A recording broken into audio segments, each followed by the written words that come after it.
আমি যদি কখনো তায়েফে যাই,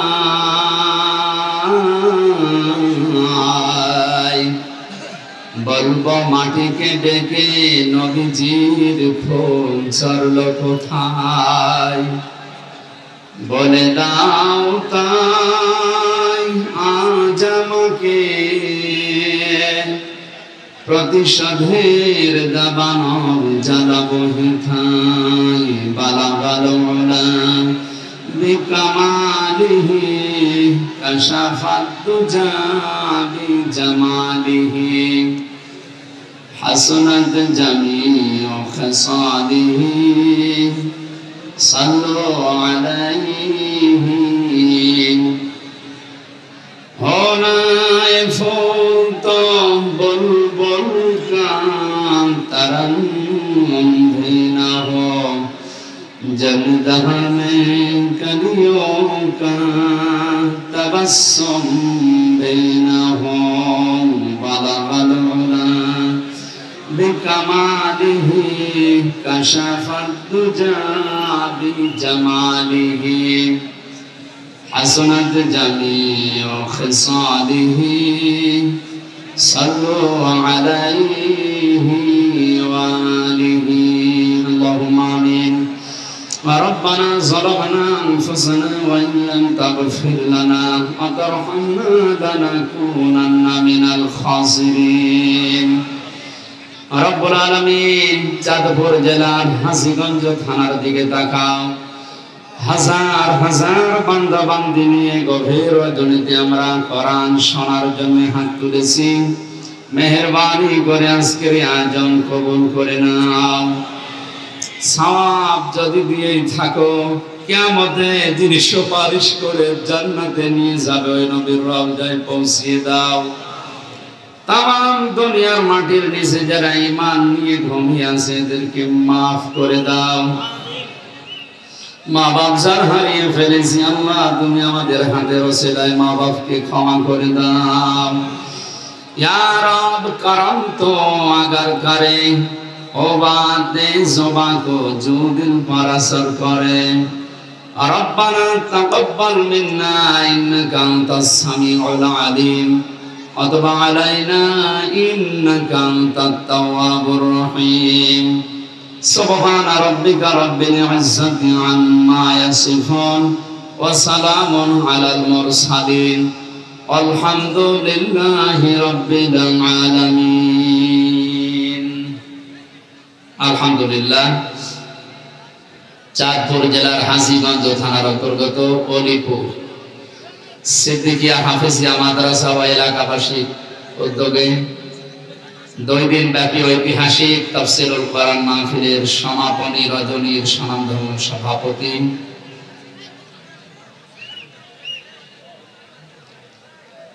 বিশিষ্ট ব্যবসায়ী সমাজসেবক আমার আরাফাতের ভাই আলহাজ মোহাম্মদ জাহিদ ইকবাল পাঠান, আতালাল্লাহু উমরাহু ওয়া বারাকাল্লাহু ফি হায়াতি, বলেন আমিন।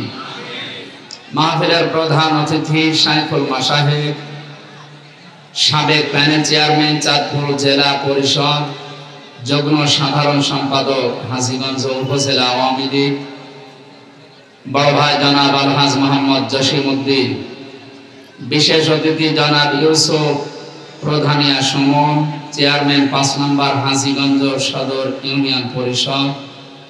এতক্ষণ পর্যন্ত যারা আলোচনা রাখলেন সেই যশোর থেকে আগত আন্তর্জাতিক অঙ্গনের সাড়া জাগানো ইসলামিক সঙ্গীত শিল্পী মিডিয়া ব্যক্তিত্ব বড় ভাই জনাব শিল্পী কবির বিন সামাদ দামাত বারকাতুহুমুল আলিয়া, মাগরিবের পর থেকে বারান এবং হাদিস থেকে আলোচনা রেখেছেন চুয়াডাঙ্গা থেকে আগত ইসলামিক চিন্তাবিদ জনাব মাওলানা হুসাইন আহমেদ মাহফুজ, মঞ্চে বসা ওলামায়ে কেরাম, সামনে বসা মুসলমান ভাইরা, পর্দার আড়ালের সম্মানিতা মা এবং বোনেরা, প্রশাসনের ভাইরা, বিশেষ অতিথি হিসাবে যাদের নাম এখানে দেখতে পাচ্ছি, বিশেষ করে বীর মুক্তিযোদ্ধা নৌ কমান্ডো সৈয়দ আহমদ মজুমদার, জনাব সিদ্দিকুর রহমান পাঠান, জনাব মাসুদুর রহমান মিজি, জনাব মোজাম্মেল হক শিপন, জনাব দেলাওয়ার হোসেন সরদার, জনাব সোহরাব হুসাইন আরফা'না লাকা যিকরাক, সম্মান মর্যাদা শুধু দুনিয়া না, আমরা আখিরাতেও চাই। এই মানুষগুলোর দুনিয়া আখিরাত যেন আল্লাহ নূরান্বিত করে দেন, বলেন আমিন। গতকাল এখানে যারা কথা বলেছিলেন, শ্রদ্ধাভাজন বড় ভাই মুফাসসিরে কোরআন জনাব মাওলানা নাসির উদ্দিন হেলালি, জনাব মাওলানা আহসানুল্লাহ মজুমদার, হাফেজ মাওলানা শহীদুল ইসলাম, আলেমদের কথাগুলো বাস্তবে আমল করার তৌফিক কামনা করছি আমি। দল মত জাতি বর্ণ ধর্ম নির্বিশেষে রাতের বেলা কোরআন শোনার জন্য যারা এসেছি, খুশি হয়ে বলছি আলহামদুলিল্লাহ। নবীজি বলেন, লা তুহসা আজাইবুহু ওয়া লা তুবলা গরাইবুহু ফীহি মাসাবিহিল হুদা ওয়া মানারিল হিকমা। যে কোরআন তোমরা শুনতে এসেছো, কোনদিন এর আশ্চর্যকারিতা গণনা করে শেষ করা যাবে না। দিন যত যাবে কোরআনের আশ্চর্য তত বাড়তে থাকবে, আবিষ্কার হবে। আলা তুবলা গরাইবুহু, কিয়ামত পর্যন্ত এই কোরআনে কারীম কোনদিন পুরাতন হবে না, পুরাতন মনেও হবে না। যার অন্তর, যার হৃদয় যত বেশি স্বচ্ছ থাকবে, পরিষ্কার থাকবে, কোরআন তার কাছে তত নতুন মনে হবে। ফীহি মাসাবিহিল হুদা, এটা হেদায়েতের মশাল। কোরআনে কারীম যদি কাউকে হেদায়েত দিতে না পারে, পথ দেখাতে না পারে, বুঝবেন ওর কপালে আর হেদায়েত নেই। আল্লাহ রাব্বুল আলামিন বলেন, আলিফ লাম মিম যালিকাল কিতাবু লা রাইবা ফীহি হুদাল লিল মুত্তাকিন। আল্লাহ পাক বলেন, এই একটা কিতাব, এর ভেতরে ভুল সন্দেহ তো দূরের কথা, সন্দেহের লেশ পর্যন্ত নেই। এটা পথ দেখাবে আমার মুত্তাকি বান্দাদের। চাঁদপুরবাসী খুব খেয়াল করেন আয়াতের দিকে। কিতাব শব্দ দেওয়ার আগে আল্লাহ পাক আলিফ লাম দিয়েছেন। এখানে কথা বন্ধ করুন ভাই, কথা নেই যে শোনে না, অন্যকে শুনতেও দেয় না। এটা তো গানের অনুষ্ঠান না, কথাও চলবে, গানও চলবে। কোরআনে কারীম শোনার জন্য আল্লাহ নিয়ম দিয়েছেন, ওয়াইদা কুরিয়াল কুরআনু ফাসতামিউ লাহু ওয়া আনসিতু লাআল্লাকুম তুরহামুন। কোরআন যখন শুরু হয়ে যাবে তখন চুপ থাকবা, শুনবা, দুইটাই ফরজ। লাআল্লাকুম তুরহামুন, আশা করা যায় তোমাদের উপর আমার রহমত নাযিল হবে। এখানে রহমত নাযিল করতে হলে চুপ থাকা লাগবে, শোনা লাগবে। কেউ যদি কথা বলে ডিস্টার্ব করেন, আপনার কবিরা গুনাহ হবে। এই নির্দেশ কার? সুতরাং এই দুইটা শর্ত আগে মানে, চুপ থাকবে, শুনবে। খুব বেশি সময় না, সর্বোচ্চ 1 ঘন্টা 10-15 মিনিট কথা বলবো এই আয়াত থেকে। আমাদের আলোচনার সাবজেক্ট হচ্ছে আমাদের জাতির পিতা হযরত ইব্রাহিম আলাইহিস সালামের জীবনের 50টা পরীক্ষা। আমরা তার সন্তান হিসাবে এই পরীক্ষা আমাদের জীবনেও সামনে আসতে পারে বা আসবে। আমরা যেন তার মতো টিকে থাকতে পারি, পাস করতে পারি, সে কথাগুলো আমরা কোরআন এবং হাদিস থেকে জেনে বাস্তবে মিলাবো ইনশাআল্লাহ। আমারে ডিস্টার্ব করে আমার কথাগুলো ভুলিয়ে দেবেন না। কথা আমি আর বানাবো না, উপর থেকে তো আশা লাগবে নাকি?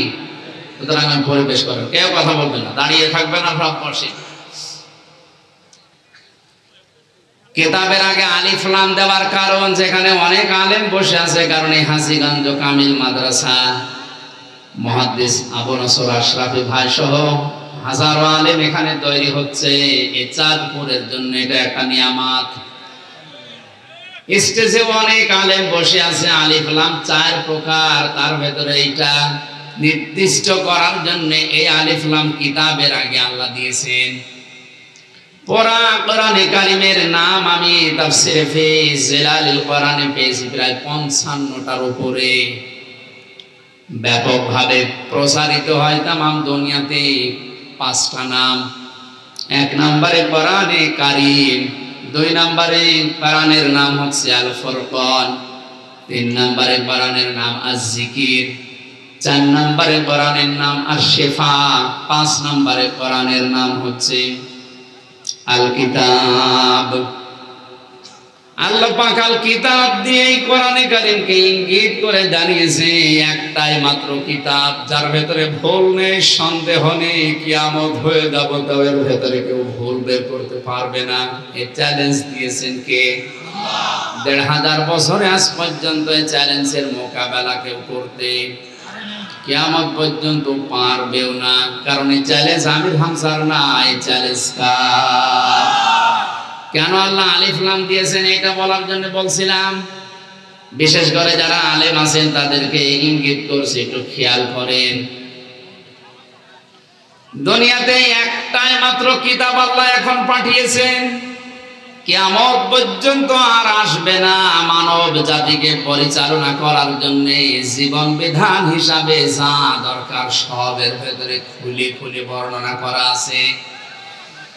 সুতরাং কোরআন শরীফ বাদ দিয়ে পৃথিবীর কোন কিতাব মানুষকে রাস্তা দেখাতে পারে না, হেদায়েত দিতে পারে না। এই জায়গাটা এত আওয়াজ হয় কি? এরা মানুষ না কি দেবতা? কথা বলে না কেন? চুপ করেন। আমরা দেখতে পাচ্ছি আপনারা দাঁড়িয়ে আছেন, দাঁড়িয়ে থাকেন, কথা বলবেন না। আপনি নিজেও শুনছেন, আমাকে শুনতে দিচ্ছেন না। কত মানুষ এখানে বসে আছেন? কথা বন্ধ করেন।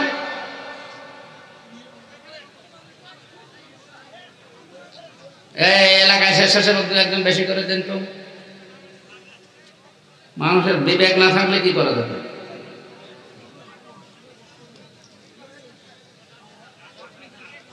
কোরআন শোনার জন্য যে আদব আল্লাহ দিলেন আমি তো আগে বলে নিলাম। আপনি তো এই অনুষ্ঠানে এসেছেন, এটা পুরাটা এখন নামাজের মতো ইবাদত।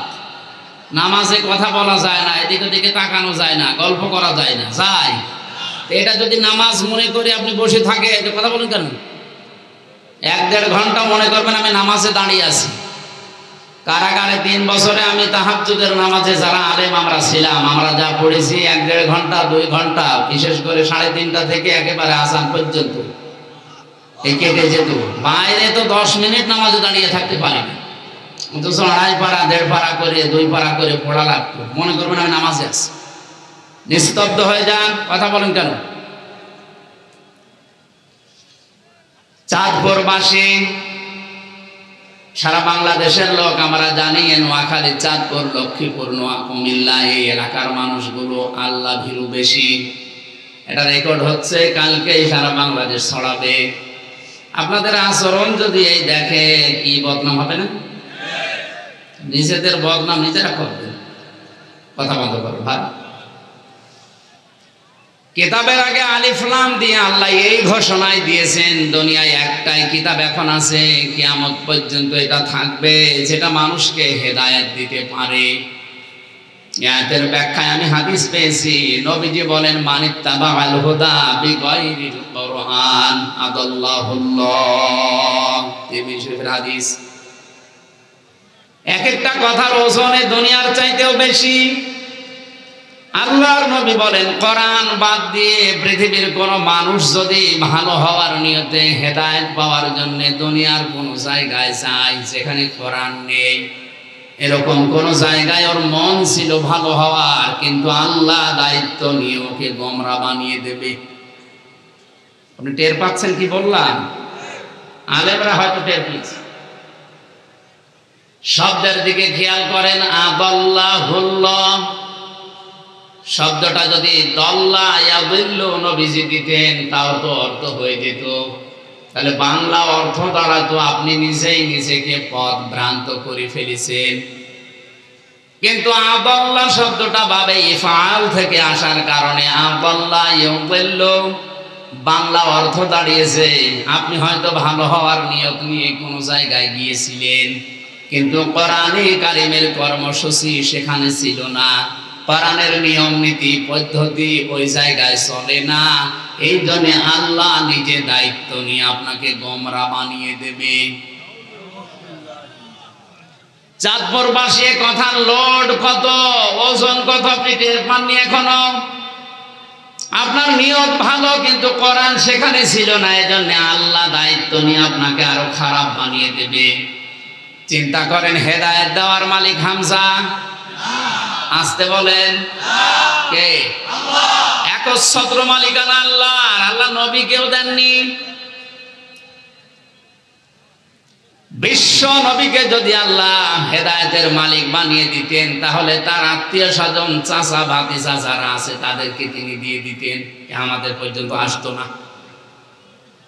হযরত আবু হুরায়রা একদিন লাফাচ্ছিলেন আনন্দ করে। সাহাবীরা বলে, কি এত বেশি আনন্দ করো, লাফাও, কারণ কি?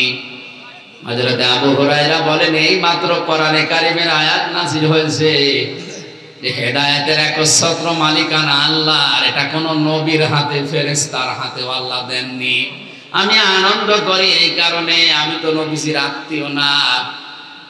যদি আত্মীয়, যদি নবীর হাতে আল্লাহ হেদায়েতের চাবিকাঠি দিয়ে দিত, আমি আবু হুরায়রা পর্যন্ত আসতো না। কারণ তার নিজের আত্মীয় স্বজন যারা আছে তাদেরকে দিয়ে তিনি জান্নাতে নিয়ে চলে যেতেন, আমি বাদ পড়ে যেতাম। যেহেতু আল্লাহর হাতে আছে, এই জন্য আমি আনন্দে আছি। কোরআনে কারীম জানিয়েছেন, বিশ্ব নবী মুহাম্মদুর রাসূলুল্লাহ নিজে তার চাচা যেদিন মারা যায় আবু তালিব, মাথার পাশে বসে বসে বলছিলেন, ইয়া আম্মি আবি তালিব, লা ইলাহা ইল্লাল্লাহ হাজ্জুল লাকা ইনদাল্লাহি ইয়াউমাল কিয়ামাহ, রাওয়াহুল বুখারী। নবীজি বললেন, চাচা আপনার জোরে বলা লাগবে না, শুধু কানের কাছে মুখটা নিয়ে আস্তে করে বলেন, লা ইলাহা ইল্লাল্লাহ। তাওহীদের স্বীকৃতিটা দেন, রিসালাতের স্বীকৃতি যেটা আমার মুহাম্মদুর রাসূলুল্লাহটা বলার দরকার নেই, ওটা আপনি আমি মেনে নিলাম। শুধু আল্লাহর এই স্বীকৃতিটা আপনি আমার কানের কাছে, জোরেও বলা লাগবে না, আমার কানের কাছে মুখ নিয়ে বলেন। আমি কথা দিলাম কিয়ামতের দিন আল্লাহর দরবারে ঝগড়া করে আপনাকে আমি জান্নাতে দিয়ে আসবো। পাশে দাঁড়িয়েছিল আবু জেহেল আর আবু লাহাব। আবু সুফিয়ান ডাক দিয়ে বলে, নেতা পড়বা, সারা জীবন বাপ দাদার ধর্ম অনুসরণ করলে এখন ভাতিজার নতুন ধর্ম গ্রহণ করে কলঙ্কিত হবা। মানুষ তোমারে কাপুরুষ বলবে, ভীরু বলবে। আবু তালিব ওই সময় ডাক দিয়ে বলেছে, ভাতিজা আমি তোমাকে ভালোবাসি, কিন্তু এটা আমি পড়তে পারলাম না, তুমি আমাকে মাফ করে দিও। বলেন তো মাফ করার মালিক কে? বিশ্বনবীর মন খারাপ হয়ে গেল। সঙ্গে সঙ্গে কোরআনে কারীমের সূরা কাসাসের 56 নম্বর আয়াত আল্লাহ ফেরেশতা জিবরাইলকে দিয়ে পাঠালেন, শুনিয়ে দেন, ইন্নাকা লা তাহদি মান আহবাবতা ওয়ালাকিন্নাল্লাহা ইয়াহদি মান ইয়াশা ওয়া হুয়া আ'লামু বিল মুহতাদিন। জোরে বলেন আল্লাহু আকবার। আল্লাহ পাক বলেন, হে নবী আপনি মন খারাপ করেন কেন? হেদায়েত তো আপনার হাতে আমি দেইনি যে যাকে ইচ্ছা তাকে দিয়ে দেবেন, বরং এটা আমি আল্লাহ হাতে রেখেছি, আমি যাকে চাই তাকে দান করি। আমি আপনার চাইতে অধিক বেশি জানি যে হেদায়েত পাবে কি। এটা আপনার চাচা, আমি জানি মন নেই হেদায়েত নেওয়ার। আপনি এত চেষ্টা করলে আপনার রিসালাতের ঘোষণা পর্যন্ত আপনি দিতে নিষেধ করেছে, যত দরকার নেই। শুধু তাওহীদের কালেমাটা একটু পড়েন, তারপরও সে পড়ে নাই। এই জন্য আমি আল্লাহকে হেদায়েত দেইনি। এরপরেও নবীজি তার কবরের পাশে দাঁড়িয়ে দুহাত তুলে মোনাজাত করেছিলেন, রব্বুল আলামিন তুমি দয়া করে আমার চাচাকে মাফ করে দাও। সঙ্গে সঙ্গে জিবরাইল এসে বললেন, হে নবী হাত নামান। কার জন্য হাত তুলেছেন? মা কানা লিন-নাবিয়্যি ওয়াল্লাযীনা আমানু আইয়াস্তাগফিরু লিল মুশরিকিন ওয়ালাউ কানু উলি কুরবা মিন বা'দি মা তাবায়্যানা লাহুম আন্নাহুম আসহাবুল জাহিম। বিবেক যদি থাকে চিন্তা করেন যে নবী জীবনে হাত তোলা লাগে না, মনের ভেতরে কামনা আসলে এই মোনাজাত কবুল হয়ে গেছে। সেই নবী হাত তুলে বসে আছে কবরের সামনে চাচার জন্য। জিবরাইল এসে বলছেন আপনি হাত নামান। কার জন্য হাত তুলেছেন? এই লোকটা আপনার চাচা, আল্লাহ জানে। সারা জীবন আপনাকে ভালোবাসা দিয়েছে, কোলে কাকে পিঠে মাথায় দিয়ে চোমা দিয়ে দিয়ে বড় করেছে, আল্লাহ দেখেছে। কিন্তু হেদায়েত পাওয়ার জন্য লোকটার মন ছিল না, এই জন্য আমার আল্লাহ তাকে হেদায়েত দেয়নি। হে নবী, শুধু আপনি না, কোন ইমানদারের জন্য, কোন নবীর জন্য এটা বৈধ না, জায়েজ না, উচিত না, শোভনীয় না কোন মুশরিকের জন্য আল্লাহর কাছে ক্ষমা চাবে, যদিও ওইটা নিজের নিকটাত্মীয় হয়। চিন্তা করেন, নবীজিকে আল্লাহ এই ধমকটা দিলেন, নবীজির জন্য শোভনীয় না, উচিত না কোন মুশরিকের জন্য ক্ষমা চাওয়া। এত ঘৃণিত আল্লাহর কাছে যারা শিরিক করে, এই মুশরিকরা, হজে যারা যায় তাদেরকে প্রথমে এই কথা বলা লাগে, লাব্বাইক আল্লাহুম্মা লাব্বাইক লা শারীকা লাকা লাব্বাইক। হে আল্লাহ, সেই বাংলাদেশের চাঁদপুর থেকে এসেছি, কাফনের কাপড় পরে এসেছি তোমার ঘর, আমি এখন তাওয়াফ করব, আমি হাজির হয়ে গেছি, আমার নামটা তোমার হাজিরা খাতায় লিখে নাও। প্রথমেই ঘোষণা আসে, বান্দা দাঁড়া। কাবার চত্বরে প্রবেশ করার আগেই বলা লাগে, লা শারীকা লাকা লাব্বাইক। তুই বল যে আল্লাহ, আমি মুশরিক না, আমি আর যাই করি আমি শিরিক করি না। অথচ তামাম দুনিয়ায় আজ মানুষকে মুশরিক বানানোর পাই তারা চলছে। একজনের নামে একটা সূরা নাযিল হয়েছে কোরআনে কারিমে, তার নাম লোকমান। লোকটা নবীও না, রাসূলও না, একটা সাধারণ মানুষ। তাফসিরে পড়েছি, এত সাধারণ, দুনিয়ায় 3 জন কালো মানুষের নাম আমি পেয়েছি। একজন হযরতে মাহজা, হযরতে ওমরের খাদেম ছিলেন, গোলাম ছিলেন। 2 নম্বরে হযরতে বেলাল। 3 নম্বরে এই লোকটা যার নাম বললাম লোকমান। জহব্বারে গে ঠোঁট ছিল একেবারে ঝোলা, ঝুলেছিল ঠোঁট, এত কালো। তাফসিরের ভাষায় এরকম কালো মানুষ দুনিয়ায় ওই 2 জন ছাড়া আর পাওয়া যায়নি। চেহারা ছিল একেবারে উল্টা পাল্টা, চুলগুলো ছিল উস্কো খুস্কো। চেহারার যে বর্ণনা দেখালাম, একবার দেখলে আর একবার দেখতে মন চাবে। আসতে বলেন। অথচ এই লোকটার জন্য 4 পৃষ্ঠার একটা সূরা আল্লাহ কোরআনে কারিমে নাযিল করে তাকে চিরন্তন করে দিয়েছেন। একটাই মাত্র কারণ, তিনি তার সন্তানকে আল্লাহর সাথে শিরিক সম্পর্কে কিছু কথা তাকে উপদেশ হিসাবে বলেছিলেন। وَإِذْ قَالَ لُقْمَانُ لِابْنِهِ وَهُوَ يَعِظُهُ يَا بُنَيَّ لَا تُشْرِكْ بِاللَّهِ إِنَّ الشِّرْكَ لَظُلْمٌ عَظِيمٌ। আল্লাহ পাক বলেন, হযরত লোকমান তার সন্তানকে যখন উপদেশ দিচ্ছিল, ওই কথাটা স্মরণ করো। তিনি সর্বপ্রথম বলেছিলেন, লা তুশরিক বিল্লাহ, হে আমার আদরের সন্তান, দুনিয়ায় আর যাই করো শিরিক করবা না। কি করবা না? কারণ পৃথিবীর সব অপরাধ আল্লাহ মাফ করে দিলেও দিতে পারে, কিন্তু শিরিকের গুনাহ আল্লাহ মাফ করে না। এইজন্য এটা যেহেতু ভিডিও হচ্ছে, রেকর্ড হচ্ছে, কালকে তামাম দুনিয়ায় ছড়াবে।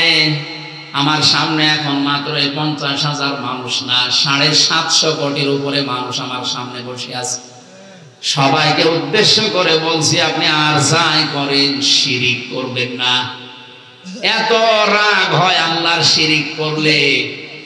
বাড়িতে যদি এখন আমি যে দেখি আমার স্ত্রীর কাছে পাশের বাড়ির একজন সলিমদ্দি শুয়ে আছে, কিছু করে নাই, উনি শুয়ে আছে, ভালো লাগবে? আবার স্বামী হিসাবে আমার যেমন রাগ হওয়ার কথা, আমাকে সেই বীর্য থেকে শুরু করে আমির হামজা পর্যন্ত যা বানিয়েছে সব একাকে, আর কারো কিছু আছে? আল্লাহ পাক বলেন, নেই থেকে এ পর্যন্ত নিয়ে আসলাম, আর আমার সাথে শরীক করো। আমি ঠিক ওই স্বামীর মতো রেগে যাই।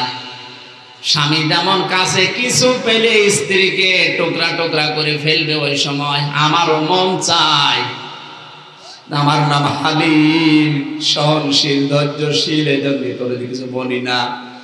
কোরআনে কারিমে সবচেয়ে ভয়ঙ্কর আয়াত হচ্ছে শিরকের বিরুদ্ধে। ইন্নাল্লাহা লা ইয়াগফিরু আন ইউশরাকা বিহি ওয়া ইয়াগফিরু মা দুনা যালিকা লিমান ইয়াশা। আল্লাহ পাক বলেন, অবশ্যই আমি আল্লাহ সব অপরাধ গুনাহ মাফ করে দিলেও দিতে পারি, কিন্তু শিরকের গুনাহ মাফ হবে না। এজন্য আমাদের সাবধান থাকা দরকার। জীবনে আর যাই করি অন্তত শিরক যেন জীবনে না থাকে, কারণ মুশরিকের জন্য নবী পর্যন্ত ক্ষমা চাওয়া নিষেধ। কথা বুঝতেছেন? অথচ টাটকা মুশরিক বাংলাদেশে মরে যাচ্ছে, আল্লাহর আইনের সাথে শিরক করে, তার শক্তির সাথে শিরক করে। যারা ক্ষমতার উৎস জনগণ বলে, তারা আল্লাহর আয়াতের সাথে শিরক করে। এই বিশ্বাস এলাকায় আছে। এক্ষুনি আপনি পরিবর্তন হবেন, নয়তো মুশরিক হয়ে মরবেন। ক্ষমতার উৎস একমাত্র আল্লাহ। আপনি বাস্তবে মিলাতে পারেন না, সেটা আলাদা, কিন্তু বিশ্বাস করা লাগবে ক্ষমতার উৎস জনগণ নয়। কে বলেন তো? আন্নাল কুওয়াতা লিল্লাহি জামিআ। যারা ক্ষমতার উৎস জনগণ বলে চালান, তারা এই সূরা বাকারার এই আয়াতের পুরোপুরি বিরুদ্ধে। তারা আয়াতের সাথে শিরক করছেন, তারা মুশরিক। মারা গেলে আমির হামজা না, কাবার ইমাম সুদাইসি না, নবীজি এসে দোয়া করলো আপনার জন্য কবুল হবে না যদি মুশরিক হয়ে কেউ মারা যায়। হেদায়েত দেওয়ার একচ্ছত্র মালিকানা যেহেতু আল্লাহর, এই ক্ষমতা আল্লাহ কোরআনে কারিমকে দিয়েছেন। এই জন্য আমাদের সাবধান থাকা দরকার। কোরআন যেখানে নেই, ওই দল যদি আমার বাবাও প্রতিষ্ঠা করে, ওই দলে আমি যাব না। ওই দলে যদি আমি ভালো হওয়ার নিয়েতেও যাই, আমাকে খারাপ বানিয়ে দেবে। আসতে বলো। যেই পীরের দরবারে কোরআন শরীফ চলে না, কোরআনের নিয়ম নীতি নেই, ওই দরবারে যদি আমি ভালো হওয়ার নিয়তেও যাই, আমাকে গোমরা বানিয়ে দেবে কে? এর বাস্তব উদাহরণ কুষ্টিয়া লালনের মাজার। এই এলাকা থেকে হাজারো মানুষ যাচ্ছে ওখানে, যেহেতু কোরআন ওখানে চলে না, কোরআনের নিয়ম নীতি ওখানে নেই, ওখানে মানুষের তৈরি করা কিছু বানানো নিয়ম চলে। এই জন্য আমার মনে হয় ওখানে গেলে মানুষ ভালো হওয়ার পরিবর্তে আরো খারাপ হয়। আগে গাঁজা খেত না, এখন গাঁজা খায়। আগে বিড়ি সিগারেট খেত না, এখন বিড়ি খায়। কথা বলে না কেন? লোকটা ভালো হয়েছে না খারাপ হয়েছে? আরে নদী পার হয়ে যে আল্লাহর ওলি আছে, আমি নাম নাই নিলাম, ওখানে গেলে মানুষ দেখি আগে দাড়ি মাড়ি যায় রাখতো, ওখানে গেলে দাড়ি কেটে সব ফান সফা করে ফেলে। তাহলে ভালো হয়েছে না খারাপ হয়েছে? আমি বাস্তব নিজে গিয়ে দেখেছি শিরক প্রকাশ্যে চলছে। বিশ্ব নবীর দরবারে, নবীজির কবরস্থানে, নবীজির মাজারে, আল্লাহর নবীর রওজায় আমি 16 সালে ঘুরে এসেছি। এইভাবে যাওয়া লাগে না, এইভাবে পিছিয়ে আসা লাগে না, কিন্তু ওই দরবারে গিয়েছি, এইভাবে যাওয়া লাগবে, আবার এইভাবে পিছিয়ে আসা লাগবে। লা তাত্তাখিযুল কুবুর মাসাজিদা। নবীজি বলেন, কবরকে তোমরা সেজদার জায়গা বানিও না। আজ হাজারো পীরের দরবারে কবরগুলো মাজার পূজা হিসাবে চলছে। যে কবরে মাজার পূজা চলে, ও কবর ভেঙে দেওয়া আমাদের জন্য একেবারে ওয়াজিব হয়ে গেছে। হাজার হাজার টাকা এখানে ব্যবসা করছে এই শিরক আর বেদাত তৈরি করে। আজকে আসার সময় একটা হাদিস দেখছিলাম, মেশকাত শরীফের হাদিস। নবীজি বলেন, 2 প্রকার মানুষ কিয়ামতে আমার সুপারিশ পাবে না। এই হাদিস মনে হয় না বলাই ভালো। এই হাদিস বলবো, 2 শ্রেণীর মানুষ কিয়ামতের দিন নবীর সুপারিশ পাবে না। চাঁদপুরবাসী ভালো করে খেয়াল করেন, নবীর সুপারিশ যদি কেউ না পায়, জীবনেও সে জান্নাত আরো আসতে। 1 নম্বরে দুনিয়াতে যারা বেদাত তৈরি করে, বেদাত করে, আর এটা সবচাইতে বেশি চট্টগ্রাম বিভাগে। দিনের নামে, ইসলামের নামে নতুন নতুন জিনিস তৈরি করে এরা ইসলাম বানিয়ে চালিয়ে দিচ্ছে। এই জন্য বেদাত যারা করছেন তারা থামেন। বেদাত করলে নবীজি বলেন বেদাত পন্থী যারা, বেদাত আবিষ্কার যারা করে, সালাম দেওয়া পর্যন্ত জায়েজ নেই। 2 নাম্বারটা এখন বলা যাবে না মোনাজাতের আগে। বলেন আমি মাইর খাই। নবীর সুপারিশ 2 নম্বরে নবীজি বলেন পাবে না তারা যারা জালিম শাসকের তোষামদি করে চলে। এটা এই দেশে এখনো শুরু হয়নি, অন্য দেশে চলছে।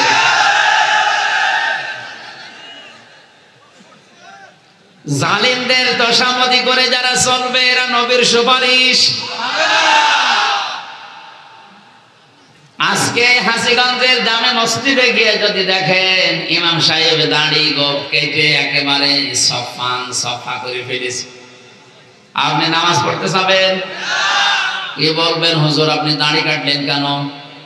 ইমাম সাহেব যদি বলে বেটা তোর তো দাড়ি নেই, মুসল্লি বলবে হুজুর দাড়ি কেটে মুসল্লি হওয়া যায়, ইমাম হওয়া যায় না। কথা বলে দেখেন, আপনার বিবেকের কি একটু নাড়া দেয় না? মাত্র হাসিগঞ্জের মতো জায়গার একটা ইমাম দাড়ি কেটেছে, এই জন্য আপনি নামাজ পড়তে রাজি না, অথচ আপনার নিজেরও দাড়ি নেই। এর পেছনে নামাজ হবে না আপনি এই মনে করে পড়ছেন না, অথচ দাড়ি গোঁফ কেটে একটা লোক বিশ্ব ওলির দাবি করছে, মানুষ পঙ্গপালের মতো গরু ছাগল নিয়ে চড়ছে। আর এই কথা বলতে গেলে বলে ও পীর বিরোধী, ও কি পীর? টাটকা শয়তান। হাজীগঞ্জের মতো এতটুকু জায়গার মসজিদের ইমাম সাহেবের দাড়ি না থাকলে যদি নামাজ পড়তে কেউ রাজি না হন, বিশ্ব ওলি যে লোকটা প্রতিদিন সফা করে ওরে আপনি বিশ্ব ওলি মনে করলে গুনাহ হবে। এখানে হাজারো মানুষ ওখানে ভালো হওয়ার নিয়তে যায়, শিরিক আর কোরআন না থাকার কারণে হাজারো মানুষ আল্লাহ গোমরা বানিয়ে দিচ্ছে। এই সত্য কথাটা বললাম আপনাকে বাঁচার জন্যে। এরপরেও যদি কারো বিবেক না খোলে, আমার মনে হয় আর বিবেকের উপরে কুকুরে পোশাক করেছে। অবশ্য ঠিক। তাহলে কোরআনে দুনিয়ায় একমাত্র কিতাব যেটা মানুষকে হেদায়েত দিতে পারে। আজকের এই ময়দান থেকে সিদ্ধান্ত নিয়ে বাড়ি যাওয়া লাগবে, কোরআন যেখানে নেই ওই দলে, ওই দরবারে, ওই আস্তানায় আমি যদি চাই আমাকে গোমরা বানাবে কে?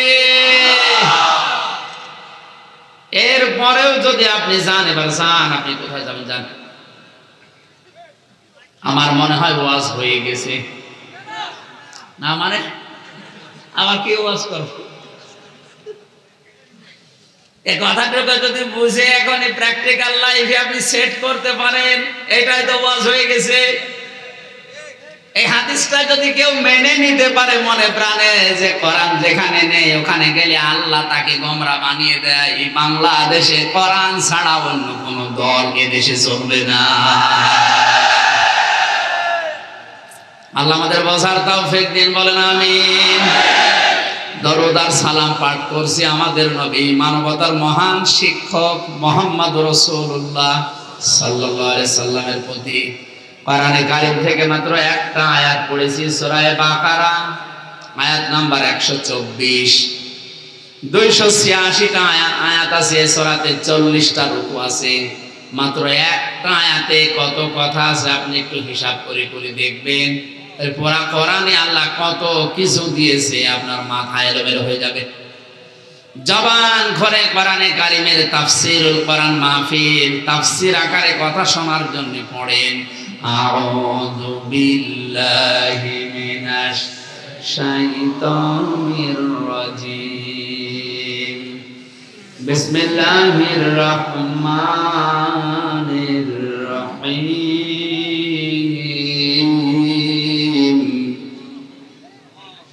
وَإِذِ ابْتَلَى إِبْرَاهِيمَ رَبُّهُ بِكَلِمَاتٍ فَأَتَمَّهُنَّ قال إني جاعلك للناس إماما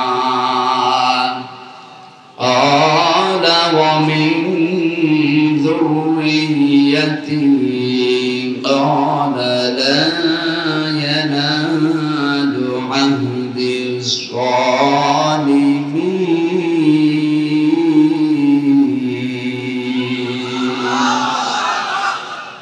এই যারা ওঠাউঠি করে কি এদের পোশাক পায়খানা বাদ দিয়ে যদি এমনি চলে যায় গুনাহ হবে কিন্তু এই জিজ্ঞাসা করেন তোর অবস্থান কি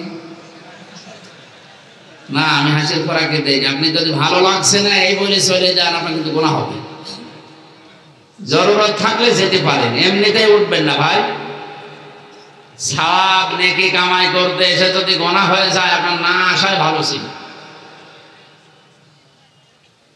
খেয়াল করেন এই দেশে আমি যতটুকু এই কয় মাস বিশেষ করে এক মাস কয়েকদিন বের হয়ে যা দেখছি এর আগে 20 সালের আগ পর্যন্ত বিশ্বের কয়েকটা দেশে আমি যতটুকু পেয়েছি তাফসীর মাহফিল লেখা থাকে ঠিক কিন্তু তাফসীর হয় 5 প্রকার যে যে দেশে বাস করে ওই দেশে সরকারি তাফসীর হয়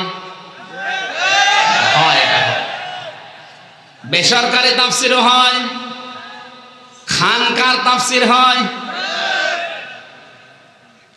এখানকার পরে আমার যেখানে আছে রাতের বেলা রাত 12:30টার পরে ওখানে খানকার তাফসীর হবে 4 নম্বরে হয় নাটকীয় তাফসীর যেটাই ব্রাহ্মণবাড়িয়া কুমিল্লা এলাকায় চলে আন্দাজে তাফসীর মাহফিল নাম আছে না নাটকীয়তা করে কোরআনে কারিমের মঞ্চগুলো তারা হাসির পাত্র বানিয়ে ফেলেছে কথা বলে না কেন অথচ কোরআনে কারিমের এই ময়দানগুলো এই মঞ্চগুলো এটা আমানতের জায়গা এটা মেম্বরের একটা আমানত আছে এই জায়গাটা যারা হাসির খোরাকি বানিয়ে মানুষের কাছে উপস্থাপন করে আল্লাযীনা তাখাযু দীনাহুম লাহওয়াও ওয়া লাইবা ওয়া গাররাতুহুমুল হায়াতুদ দুনিয়া সূরা আরাফের 51 50 51 নম্বর আয়াতে আল্লাহ জানিয়েছেন যে মানুষগুলো দুনিয়ায় আল্লাহর দ্বীনকে খেল তামাশা বানিয়ে ফেলেছে এদেরকে দুনিয়ার জীবন ধোঁকায় ফেলে রেখেছে কিয়ামতের দিন আল্লাহ তাদেরকে ভুলে যাবে যেমন তারা দুনিয়ায় কোরআনকে ভুলেছিল ওরা তাফসীর মাহফিলের নাম দিয়ে কোরআনে কারীমকে এমন ভাবে উপস্থাপন করছে নাটকীয় ভাবে জেনারেল শিক্ষিত মানুষগুলো মনে করছে ইসলাম মনে হয় এরকমই কথা বলছে না কেন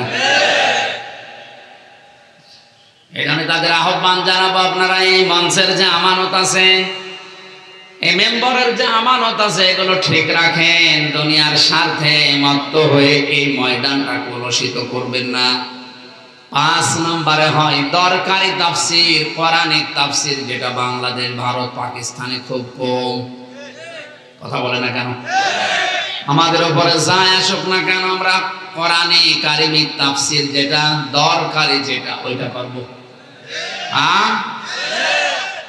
আল্লাহ ঘোষণা দিচ্ছেন ওয়াইদিবতালা ইব্রাহিম রাব্বুহু বিকালিমাতিন ফাতাম্মাহুন্না হে নবী আপনি স্মরণ করেন ওই সময়ের কথা যখন ইব্রাহিম আলাইহিস সালামকে মহান আল্লাহ কিছু কালেমার দ্বারা কথার দ্বারা পরীক্ষা করেছিলেন আর প্রতিটি পরীক্ষায় হযরত ইব্রাহিম উত্তীর্ণ হয়েছিলেন এখন আসেন একটু পরিচয় নেওয়া যাক ইব্রাহিম ইনি কে আমাদের জাতির পিতা আমাদের জাতির পিতা কারণ আমাদের নাম যে মুসলিম এই মুসলিম নামটা তিনি দিয়েছেন মিল্লাতা আবিকুম ইব্রাহিম হুয়া সাম্মাকুমুল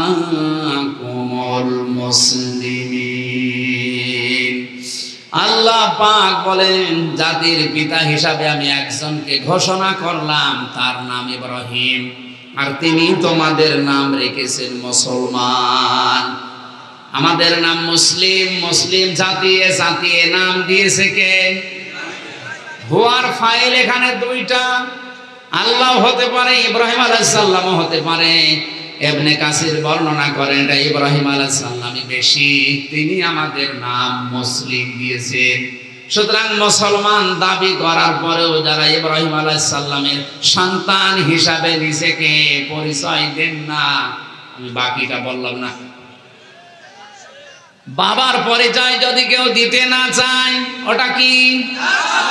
আরো জোরে বলেন কি?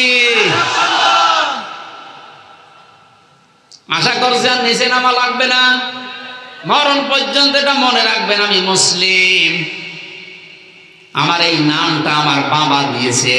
এখান থেকে মাসলা বের হয়, সন্তান জন্ম দেওয়ার পরে বাবার যে 4টা দায়িত্ব, তার 1 নম্বরে হচ্ছে তার একটা সুন্দর নাম রাখা।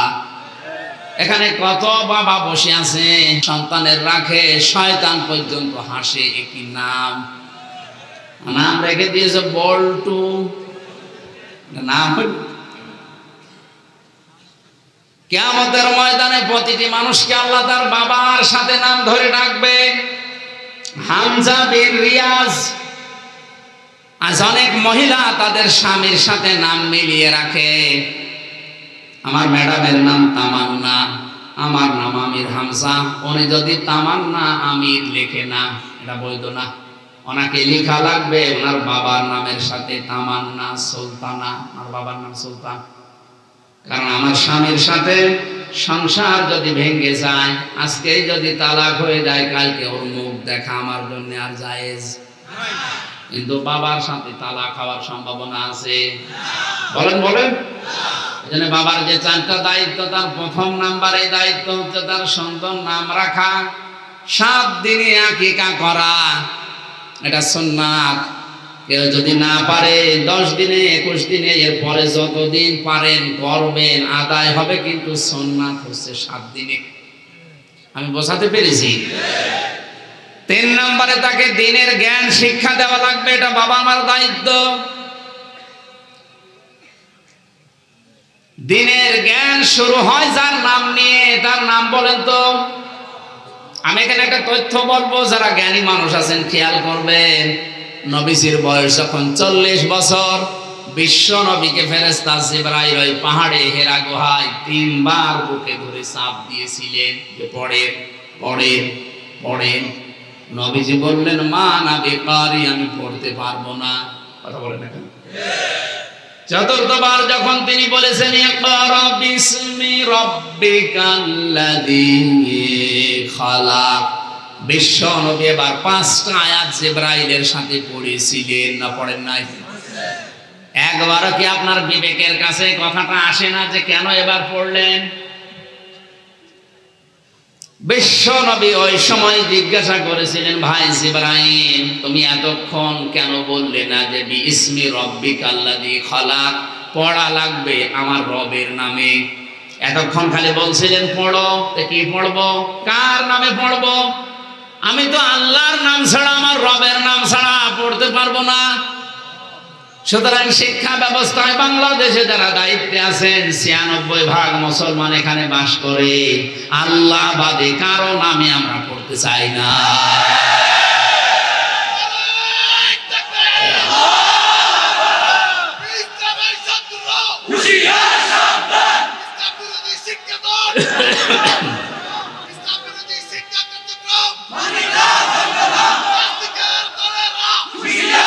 আমার ভাইরা, আমি কথা বলে শুধু স্লোগান দেওয়ার জন্য, গরম হওয়ার জন্য বলি নাই, বিবেকের কাছে প্রশ্ন করে। নবীজি নবুয়ত পাওয়ার পরে কিন্তু পড়তে পারতেন, তিনি বলেন না আমি পড়বো না। কারণ আমার রবের নাম যখনই আমি শুনলাম তখনই পড়া স্টার্ট দিলাম। বিশ্ব নবী নবুয়ত পাওয়ার পরেই তার উম্মতদেরকে আদেশ দিয়েছে, উম্মতেরা সন্তান তোমাদের হলে তাদের 3 নম্বরের দায়িত্ব তার দ্বীনের শিক্ষা। আর দ্বীনের শিক্ষা শুরু হয় আমার আল্লাহর নামে। যে বইয়ের শুরুতে বিসমিল্লাহির রহমানির রহিম থাকে না, ইকরা বিসমি রাব্বিকাল্লাযী খালাক থাকে না, ইন্নাদ দীনা ইনদাল্লাহিল ইসলাম থাকে না, ওই পড়া মুসলমানেরা পড়বে কিনা ভেবে দেখা উচিত। কথা বলে না কেন? শিক্ষা গ্রহণ করার পরে মানুষ যদি মানুষ না হয়, জানোয়ার হয়ে যায়, ওইরকম শিক্ষায় শিক্ষিত না হওয়াই ভালো। বাংলাদেশ সহ বিশ্বে যত জায়গায় ঘুরেছি, কোরআনে কারিমের শিক্ষা যাদের ভেতরে আমি পেলাম, বাস্তবে ওই ছোটবেলায়ও যারা কোরআনের শিক্ষা কম পেয়েছে, তারা বড় হয়ে যত বড় জায়গায় উঠেছে, তাদের ওই ছোটবেলার কথাটা মনে আছে।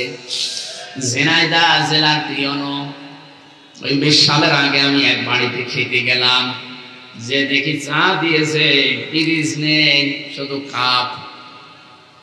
আমি হেসে ফেলেছি, কিন্তু জ্ঞানী মানুষ বুঝতে পেরেছে, বলছে হুজুর আপনি কেন হাসেন? আমি বুঝি, চা দিয়েছি শুধু কাপে, পিরিচ নেই।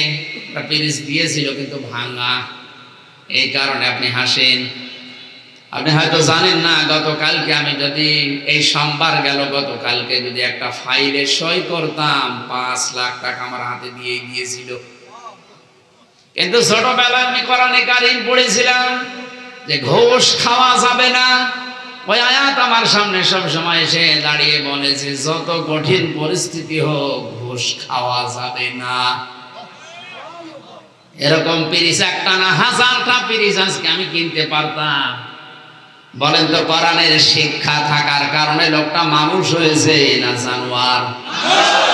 আর এটা যাদের ভেতরে নেই, যে মানুষগুলো শিক্ষিত হচ্ছে, আমি বাস্তব প্র্যাকটিক্যাল লাইফের কথা বলছি। এত বড় বড় দাড়ি, মাথায় টুপি দিয়ে পাগড়ি মাথায় আছে, হাতে তসবিহ টিপতেছে। আমি গেলাম বিশ্ববিদ্যালয়ে, সার্টিফিকেট নিয়ে আসছি। আমারে বলছে, হামজা তাড়াতাড়ি করো। হুজুর আমি তো তাড়াতাড়ি করছি। তাড়াতাড়ি করো, আমি জামাত ধরবো জোহরের নামাজের। আল্লাহ হুজুর আমি তো তাড়াতাড়ি করছি, আমিও গাড়ি ধরবো। মাথা নিচু করে বলছে, 2000 টাকা বের করো। তো আপনি জামাত ধরবে? কিসের জামাত ধরবে? আপনার মাত্র 15 মিনিট লাগবে জোহরের নামাজ পড়তে, আর সরকার আপনার কাছে 8টা ঘন্টা কিনে নিয়েছে। আমাদের এই ছেলে মেয়েরা যারা আসবে তাদের সই করে সিল মেরে আপনি দিয়ে দেবেন সার্টিফিকেট। এইটা আপনার নামাজ, এটা আপনার জামাত। কথা বলেন না কেন? 2000 টাকা বের কর মানে আমি জানি যে এর কাছে আমার সার্টিফিকেট পাওয়া যাবে না, এই জন্য আমি আজ তুলিও না, এই কারণে ও থাকতে দেবে না। বলেন তো, যে লোকটা টিয়নো, তার দাড়ি নেই, গোপ নেই, টাই শার্ট প্যান্ট পরে, কিন্তু ছোটবেলায় কোরআনের সুদের আয়াত, ঘোষের আয়াতটা তার সামনে এসে দাঁড়ায়। এই লোকটা এই লাইনের না বেশ ধরেছে। জেনারেল শিক্ষিত মানুষ বেশ ধরে আজকে দাড়ি রেখে জোব্বা গায়ে দিয়ে পাগড়ি মাথায় দিয়ে তসবিহ টিপতেছে, বলছে 2000 টাকা বের করো।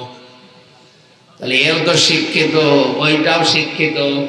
কোরআনে কারিমের শিক্ষা থাকার কারণে ওটা মানুষ হয়ে গেছে, আর কোরআন না থাকার কারণে এটা সুরত সিরতে ঠিক আছে, জানোয়ার হয়ে গেছে। এই চোখে দেখেছি উস্তাদ ওযু করছে, ছাত্র পানি ঢেলে দিচ্ছে পায়ে। আমি এই চোখে এইটাও দেখেছি, উস্তাদ গ্লাস নিচ্ছে, ছাত্র স্যান্ডেল দিয়ে পিটাচ্ছে। বিশ্ববিদ্যালয়ে অনেক জায়গায় অনেকেই সকালবেলা কুলি করে মদ দিয়ে। এই জন্য জাতির আজকে ভেবে দেখা উচিত, শিক্ষা ব্যবস্থায় শিক্ষিত হয়ে যদিও মানুষ না হয়ে জানোয়ার হয়ে যায়, ওর চাইতে ওর ভ্যান চালানো ভালো।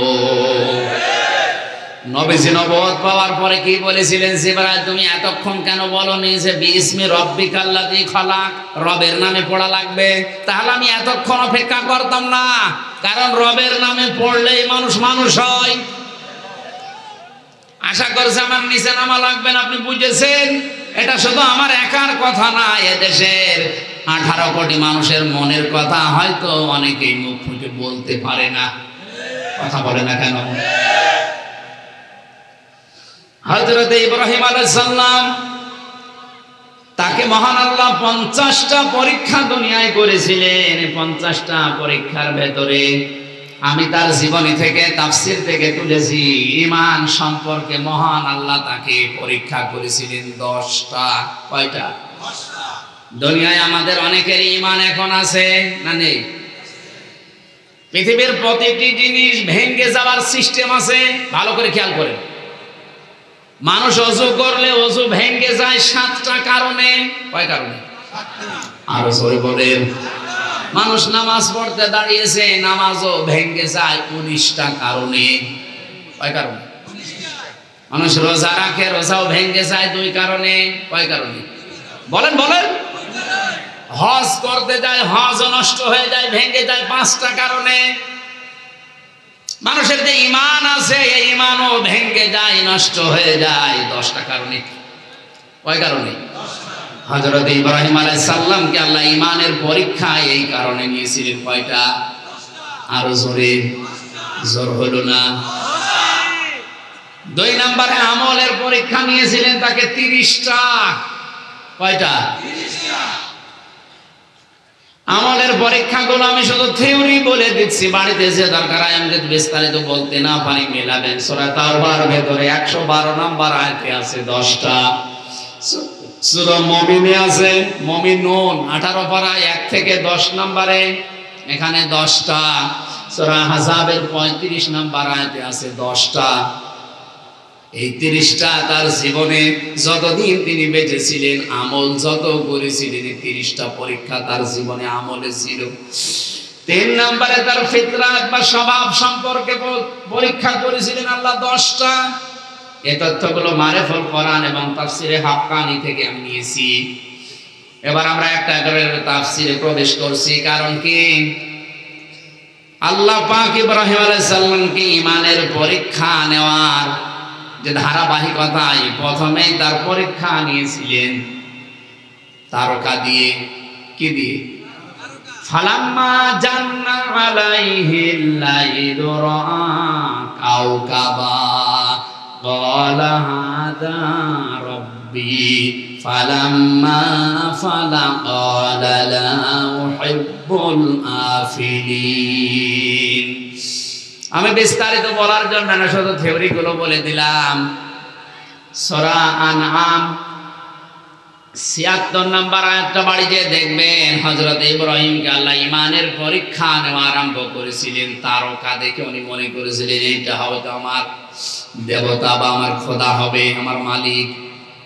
কিন্তু দিন শেষে যখন ওটা ডুবে যায়, রাতের বেলা যখন ওটা ডুবে যায়, তিনি বললেন যেটা ডুবে যায় এটা আমার মালিক হতে পারে না, আমি তার কাছে তাকে ভালোবাসি না। এরপরে চন্দ্র দেখেছিলেন, সূর্য দেখেছিলেন। 3টা পরীক্ষার পরে হযরত ইব্রাহিম নবী বলেছিলেন ফালাম্মা ফালাত ক্বালা ইয়া কওমি ইন্নী বারিউম মিম্মা তুশরিকুন। হে আমার জাতির লোকেরা, তোমরা আজ তারকা পূজা করো, তোমরা চন্দ্র পূজা করো, সূর্য পূজা করো, কেউ দরগা পূজা, কেউ দুর্গা পূজা, কেউ বিভিন্ন গাছ পূজা, মাটি পূজা, আগুন পূজায় ব্যস্ত আছে। আমি সব কিছু থেকে মুখ ফিরিয়ে নিজেকে মুক্ত ঘোষণা করলাম। তিনি ওই সময় একটা দোয়া করেছিলেন। তার সন্তান হিসাবে আমরা অনেকেই মনে করি এটা জায়নামাজে দাঁড়ানোর দোয়া না, ওটা জায়নামাজে দাঁড়ানোর দোয়া না, ওটা কোরআনে কারিমের সূরা আনআমের ৭৯ নম্বর আয়াত।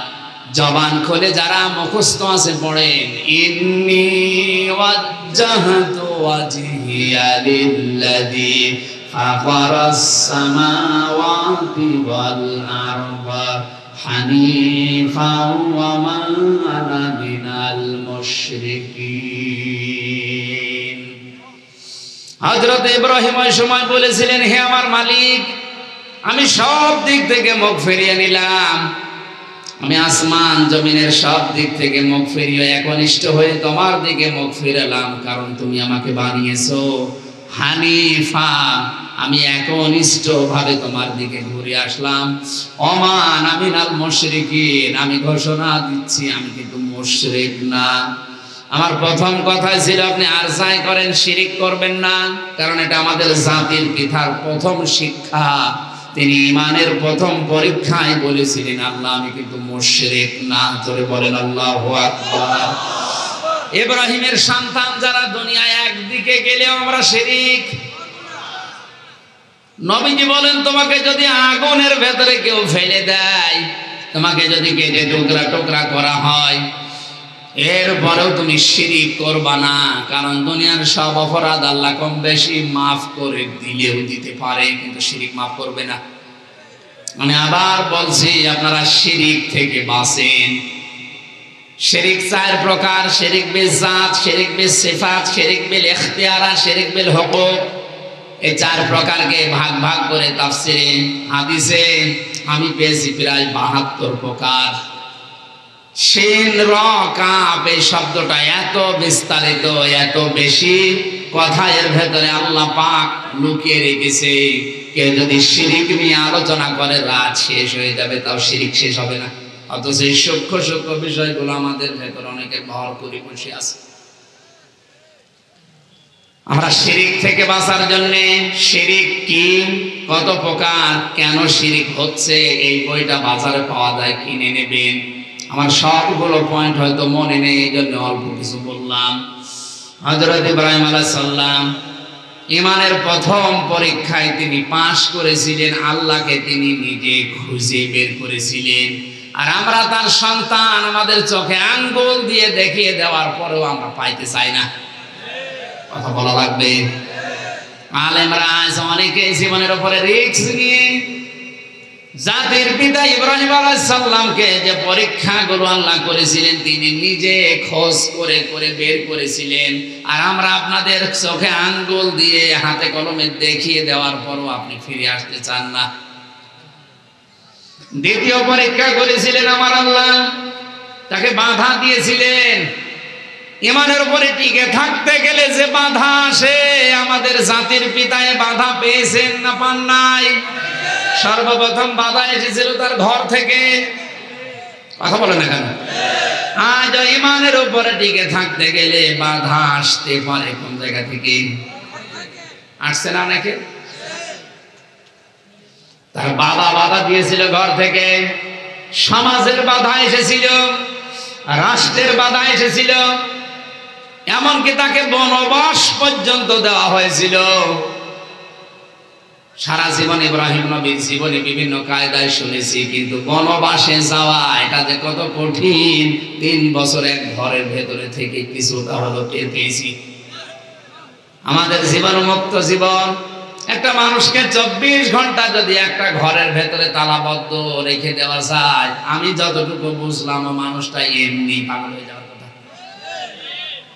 ইব্রাহিম আলাইহিস সালামকে বনবাসে পর্যন্ত ঈমানের পরীক্ষা দিতে যেতে হয়েছিল। কথা বলেন ঠিক কিনা? এরপরে তারা হিজরত করা লেগেছে। সন্তান কলিজার টুকরা 80 বছর বয়সে যেটা হয়েছে, তাকে জবাই পর্যন্ত, কথা বলে না কেন? যদিও জবাই হয়নি, কিন্তু পরীক্ষা তো দিতে হয়েছিল। এরপরে আমার আল্লাহ তাকে দিয়ে কাবা নির্মাণ করিয়ে পরীক্ষা ওই সময় নিয়েছে। এরপরে সবচেয়ে বড় পরীক্ষা তার জীবনে, যেটা আগুনের ভেতরে ফেলে দেওয়া। এটা সারা জীবন শুধু শুনেছেন, একটা মানুষকে জীবিত অবস্থায় আগুনে ফেলে দেওয়ার সময় যে দৃশ্য তৈরি হয়, এটা যে কত বড় কঠিন পরীক্ষা, সম্মুখীন না হলে বুঝবেন না। আমাদের জাতির পিতা ইব্রাহিম আলাইহিস সালামের আগুনের পরীক্ষা দিয়ে তিনি কি লস হয়েছে? কথা বলেন। ফেরেশতা এসেছিল, জিবরাইল, মিকাইল, ইসরাফিল, কত ফেরেশতা এসে বলেছে সাহায্য লাগবে, বলেন। বিশাল অগ্নিকুণ্ড আমরা সব উল্টাপাল্টা করে দেব। ইব্রাহিম আলাইহিস সালাম ওই সময় তিনি বলেছিলেন, আমি এমন কোন অন্ধ আল্লাহর ইবাদত করি না যিনি তার বান্দাকে আগুনে পড়ে থাকতে দেখার পরও কিছু মনে করে না। উনি যদি চায়, ওনার যদি ভালো লাগে যে আমি আগুনে পড়লে উনি খুশি হন, ওইরকম মালিককে খুশি করার জন্য আমি ইব্রাহিম 100 বার আগুনে পড়তে রাজি আছি। আল্লাহ রাব্বুল আলামিন ওই সময় তাকে জানিয়েছিলেন, ক্বালা ইন্নী জাইলুকা লিন-নাসি ইমামা। হে ইব্রাহিম, তোমার এই কঠিন পরিস্থিতিতে কথা বলাটা আমি আল্লাহ এত বেশি পছন্দ করেছি। যত মানুষ দুনিয়ায় আসবে এখন যারা আছে, সবার জন্য আমি তোমাকে নেতা বানিয়ে দিলাম। তুমি শুধু মুসলিম জাতির নেতা না, লিন-নাসি ইমামা, যত মানুষ আসবে দুনিয়ায় সবার জন্য তুমি নেতা, তুমি নেতৃত্ব দেবে। খেয়াল করবেন এবার, হযরত ইব্রাহিম ওই সময় সঙ্গে সঙ্গে প্রশ্ন করেছেন, ক্বালা ওয়া মিন যুররিয়াতি, হে আল্লাহ, এই নেতৃত্ব দেওয়ার গুণাবলী এটা কি শুধু আমি একাই পেলাম, নাকি কিয়ামত পর্যন্ত আমার সন্তানাদি যারা আসবে এরাও এই দায়িত্ব পাবে? আল্লাহ পাক সাফ জানিয়েছেন, ক্বালা লা ইয়ানালু আহদিস যালিমিন, ইব্রাহিম পাবে, তোমার সন্তানদের ভেতরে তারা নেতৃত্ব দিতে পারবে, নেতা হতে পারবে, কিন্তু জালেম যারা তাদের জন্য আমার কোনো ওয়াদা নেই। এনালু এটা মজারে, বর্তমান, ভবিষ্যৎ, প্রেজেন্ট, ফিউচার। জালেমদের জন্য নেতৃত্ব দেওয়া জায়েজ নেই, নেতা হওয়া জায়েজ নেই। অথচ তামাম দুনিয়ায় যারা জালেম এরাই নেতৃত্ব দিচ্ছে আর আমাদেরকে ফতোয়া দিচ্ছে। নবীজি বলেন, ইত্তাকি দাওয়াতাল মাজলুম ফাইন্নাহা লাইসা বাইনাহু ওয়া বাইনাল্লাহি হিজাব।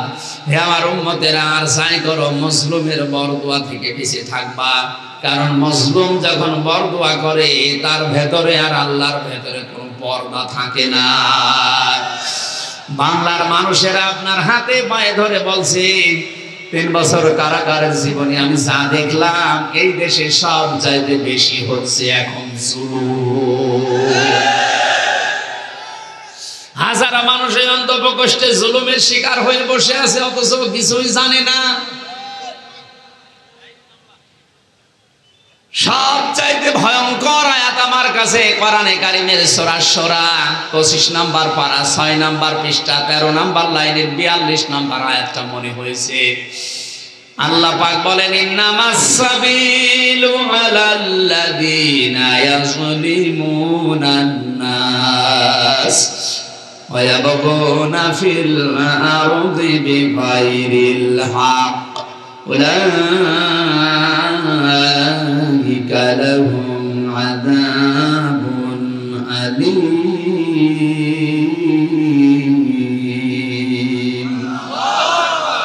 আমি যত তাফসীর বাংলাদেশে পেয়েছি সব তাফসীরের সাথে আয়াতটা মিলিয়েছি, প্রায় 42টার উপরে। ভালো করে শুনেন, আল্লাহ পাক বলেন, আমি আল্লাহ মামলা দেব, অভিযোগ দায়ের করব, কেস করব তাদের বিরুদ্ধে যারা মানুষ হয়ে মানুষের উপরে জুলুম করে। বাংলার মুসলমানের এখানে ইয়াজলিমুনান নাস, ইয়াজলিমুনাল মুসলিমুনা নেই, যে মুসলমানদের উপরে যারা জুলুম করছে। ইয়াজলিমুনান নাস দিয়ে আল্লাহ জানিয়েছেন, মানুষ হয়ে মানুষের উপরে যারা জুলুম করে, তাদের অধিকারগুলো নষ্ট করে। আজ মানুষের তৈরি করা আইনের কারণে বিনা, মনে করেন হঠাৎ করে একটা মানুষ আপনার দ্বারা মার্ডার হয়ে গেল, 30 বছর অন্ধপ্রকোষ্ঠে এক ঘরের ভেতর আপনাকে কাটানো লাগবে। এটা যে কত বড় মানবতা বিরোধী অপরাধ, কত বড় জুলুম একটা মানুষের উপরে। মানবাধিকার সংস্থাগুলো কি ছাতা করে বেড়ায় আমি বুঝি না। এই আইনটা পাল্টাতে পারেন না? হ্যাঁ, ওরে যদি অপরাধ প্রমাণ হয় ওরে ফাঁসি দিয়ে দেন, ওরে মেরে ফেলেন, কারণ হত্যার বদলে হত্যা করা জায়েজ আছে। কোন কারণে একটা মানুষকে 30 বছর এক ঘরের ভেতরে 24 ঘন্টা তালাবদ্ধ করে রাখবেন? ওকে আর মানুষ থাকবে তো এমনি পাগল হয়ে যাবে। এখন বলে না,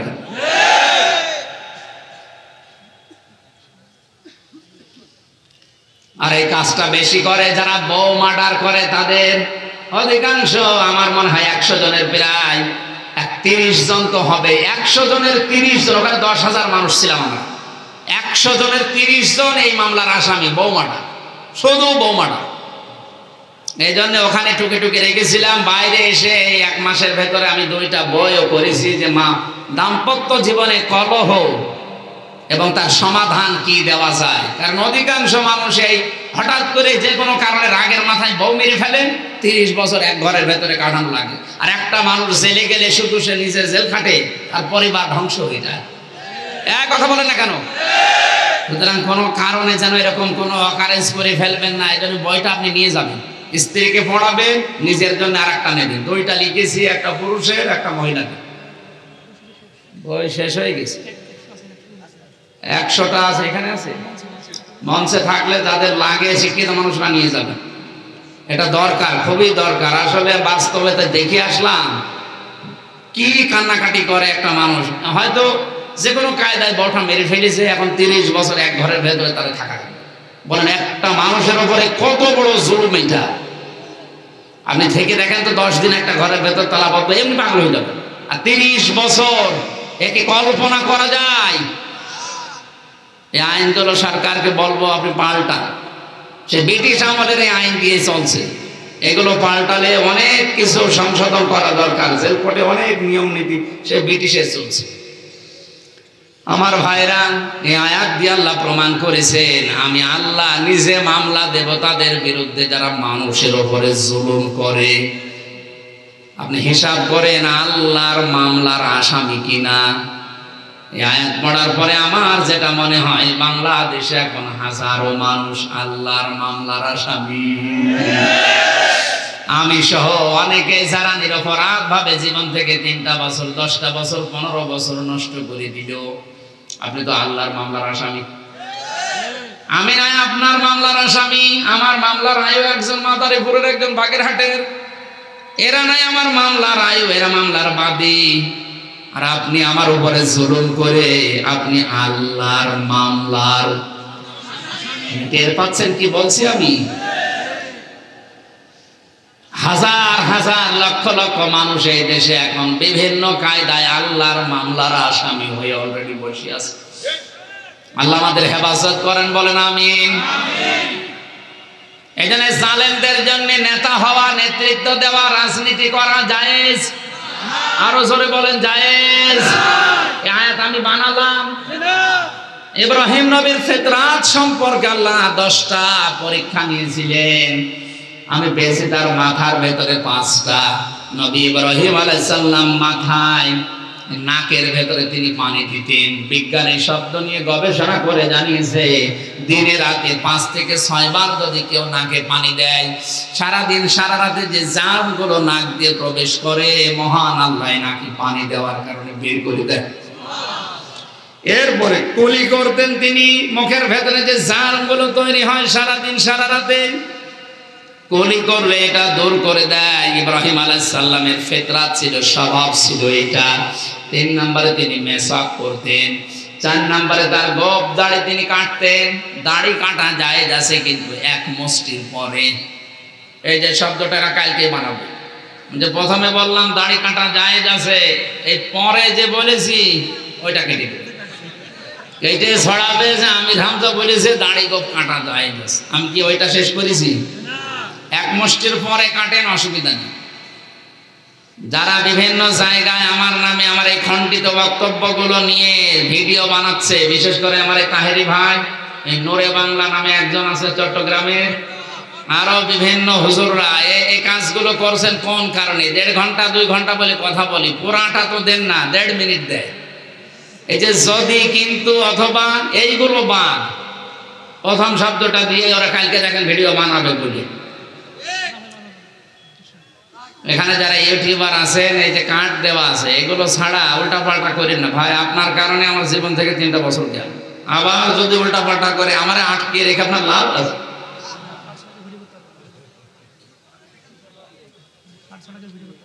গোপ রাখা জায়েজ নেই। হ্যাঁ, যদি আপনি কেটে রাখতে চান, একেবারে চেঁচে ফেলা ঠিক না, এটা মাকরুহ। একেবারে চেঁচে ফেলা ঠিক না। যদি অবস্থান একেবারে না থাকে, উপায় না থাকে, তাহলে তো আছে, কিন্তু একেবারে ছোট ছোট করে রাখবেন। আর দাড়ি 1 মুষ্টির পরে কাটা জায়েজ আছে। দাড়ি এই যে এতটুকু, এই শক্ত জায়গাটা, এই শক্ত জায়গাটা দাড়ি, এটুকু দাড়ির অংশ না। এমনকি এই যে এই জায়গাটাও দাড়ির অংশ না। কথা বুঝতেছেন? এইটা যদি কেউ কেটে ফেলে সৌন্দর্যের জন্য জায়েজ আছে। কেউ যদি তার সৌন্দর্যের জন্য এটা রেখে দেয়, তাও জায়েজ আছে। কিন্তু এটা নিয়ে মতভেদ আছে আলেমদের। এইটা দাড়ির অংশ না, এই নরম জায়গাটাও দাড়ির অংশ না। দাড়ি আছে এই শক্ত জায়গাটুকু। আমি আবার বলছি, এই দেখেন এই শক্ত জায়গাটুকু দাড়ি, কিন্তু রাখতে হবে 1 মুষ্টি পরিমাণে। এরপরে যদি কেউ কেটে ফেলেন, সেটে ফেলেন, অসুবিধা নেই। এর আগে ছাটলে কাটলে আপনার গুনাহ হবে।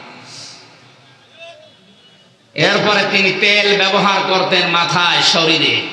আজ অনেকে তেল ব্যবহার না করে যুবক সাজতে চায়।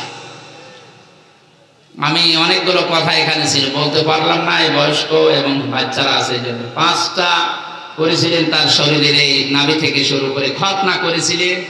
নাভির নিচের লোম পরিষ্কার করেছিলেন, ঢেলা কলপ ব্যবহার করতেন, নখ কাটতেন এবং বগল পরিষ্কার করতেন। হযরত ইব্রাহিম আলাইহিস সালাম আমরা যার সন্তান হিসাবে দাবি করি, তিনি এই পরীক্ষাগুলো জীবনে দিয়ে আল্লাহর কাছে এত দামি হয়েছিলেন। তার নামই হচ্ছে খলিল। নাম কি? খলিল বলা হয় এমন বন্ধুকে, যেই বন্ধু আল্লাহর জন্য সব কিছু করতে পারে। জীবনে 50টা পরীক্ষা দিয়ে তিনি হয়েছিলেন খলিলুল্লাহ। কি হয়েছিলেন? আর হাবিব বলা হয় ওই বন্ধুকে, যেই বন্ধুর জন্য আল্লাহ সব কিছু করতে পারে। আমাদের নবীকে আল্লাহ ডাক দিয়েছেন হাবিবুল্লাহ, আমাদের জাতির পিতাকে ডাক দিয়েছেন খলিলুল্লাহ। আমরা যেন খলিলুল্লাহর সন্তান হয়ে হাবিবুল্লাহর আদর্শ মেনে বাকি জীবনটা কাটাতে পারি। আমিন। বারাকাল্লাহু লানা ওয়া লাকুম ফিল কোরআনিল আযীম। আল্লাহুম্মা আমিন। এখানে এক স্বেচ্ছাসেবক অটো উল্টিয়ে মারা গেছে, আমরা তার জন্য একটু দোয়া করব। বসে। রব্বানা যালামনা আনফুসানা ওয়া ইল্লাম তাগফির লানা ওয়া তারহামনা লানাকুনান্না মিনাল খাসিরিন। রব্বুল আলামিন, চাঁদপুর জেলার হাজীগঞ্জ থানার অলিপুরের এই ময়দানে হাজার হাজার বান্দা বান্দি গভীর রজনীতে বড় আশা নিয়ে আমরা হাত তুলে আমিন আমিন করছি। জীবনের অপরাধগুলো মেহেরবানি করে ক্ষমা করে দাও। সারা জীবনে যতটুকু নাকি কামাই করেছি আজকের এই ময়দান সহ কোটি কোটি করে বাড়িয়ে দাও। কিয়ামতের দিনে সুপারিশ করে জান্নাতে নিয়ে যাবে, নবীর রওজায় তুমি পৌঁছিয়ে দাও। আল্লাহ তাআলা মাহফিলের আয়োজন করতে গিয়ে যারা শ্রম দিয়েছে, বিশেষ করে যুবকেরা, প্রবাস থেকে অনেকে টাকা পাঠিয়েছে, আল্লাহ এদেরকে সহি সালামতে রাখো। যে মা তাদেরকে পেটে নিয়েছে, মায়ের পেট তুমি খাদিজার মতো বানিয়ে দাও। রব্বুল আলামিন, হযরতে আদম থেকে যত মানুষ কবরে আছে এদের কবরগুলো জান্নাত বানাও। মা বাপ যারা হারিয়ে ফেলেছে আল্লাহ মা বাপকে মাফ করে দাও। আমাদের জাতির পিতা ইব্রাহিম আলাইহিস সালামের জীবনে যে পরীক্ষাগুলো ছিল, সন্তান হিসাবে আমাদেরও আসতে পারে, উত্তীর্ণ হওয়ার তৌফিক তুমি আমাদেরকে দান করো আল্লাহ। সম্মানিত মা বোনদেরকে কবুল করো আল্লাহ তাআলা। তাদের অসুখ বিসুখকে তুমি দূর করে দাও। আগামীর বাংলাদেশ তুমি কোরআনের হাতে তুলে দাও। রব্বুল আলামিন, তোমার এক বান্দা আজকে কোরআনের মাহফিলে দায়িত্ব পালন করতে গিয়ে অটো উল্টিয়ে মারা গেছে, তাকে তুমি শাহাদাতের মর্যাদা দিয়ে দাও। এক বাচ্চা মারা গেছে, তাকে তুমি মাফ করে দাও আল্লাহ। যে বাড়িতে এসে বসেছিলাম ওই বাড়িওয়ালাকে কবুল করে নাও। একটা বাচ্চার পা করে পুড়ে গেছে, গরম পানিতে ঝলসে গেছে, তার বাবা দোয়া চেয়েছে আল্লাহ শেফায়ে কামেলা জেলা নসিব করো। মুক্ত জীবনে যখন আমাকে ফিরিয়ে দিয়েছো, আমার কণ্ঠটা তুমি ফিরিয়ে দাও আল্লাহ তাআলা। আমার শরীরকে তুমি সুস্থ করে দাও। কোরআনের কথাগুলো সহজ সরল ভাষায় তোমার বান্দা বান্দীদেরকে বলতে পারি সেই তৌফিক দাও। বারাকাল্লাহু লানা ওয়া লাকুম ফিল কোরআনিল আযীম। কত মানুষ দোয়া চেয়েছে আল্লাহ, তুমি তাদেরকে শেফায়ে কামেলা আজেলা নসিব করো। সুবহানা রাব্বিকা রাব্বিল ইজ্জাতি আম্মা ইয়াসিফুন ওয়া সালামুন আলাল মুরসালিন আলহামদুলিল্লাহি রাব্বিল আলামিন। যখনই মরণ আসবে একবার হলেও যেন পড়তে পারি লা ইলাহা ইল্লাল্লাহু মুহাম্মাদুর রাসূলুল্লাহ। মঞ্চের বামে বইটা আছে, নিয়ে যান, কয়েকটা আছে।